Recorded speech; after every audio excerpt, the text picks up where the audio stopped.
Sí, tú preso. trabajadores. Yo no hablo de los trabajadores. Estoy hablando de los problemas que vivimos aquí. Yo soy una trabajadora. Trabajo 40 horas para no poder pagar mi alquiler. ¿Qué vas a hacer? ¿Qué vas a hacer con mi trabajo? ¿Qué vas a hacer con mi problema? Lo siento, pero tampoco tenéis derecho a... Somos trabajadores, que estamos hartos de no poder pagar una vivienda digna. Estamos hartos de no llegar a fin de mes, de tener miedo en las calles. Si vienes aquí... Hola, Lucía. No, yo no soy de servicio. Yo vivo en una calle, no vivo en una de pizza. Yo no vivo en un chalet. Yo no soy Vicofiles, soy una trabajadora. Eres un cobarde, porque no lo soy. Vais de la mano con la patronal, ya. A ver la diferencia. Los trabajadores por la luz de la vivienda, por un caballero.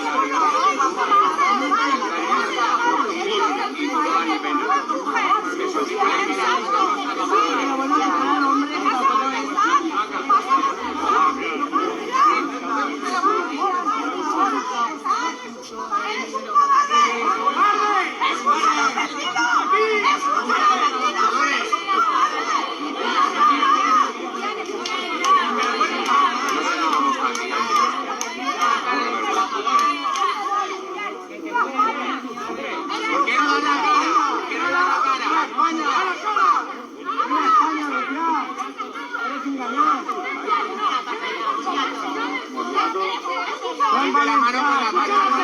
Vais de la mano con la patronal.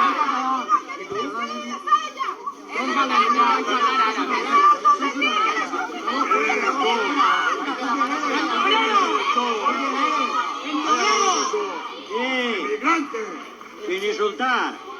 ¡Polaco! Melón. ¡Muy mierda! ¿Qué tienes que decir? ¡A la cara! ¡Vende obrero! ¡A la cara, vecino!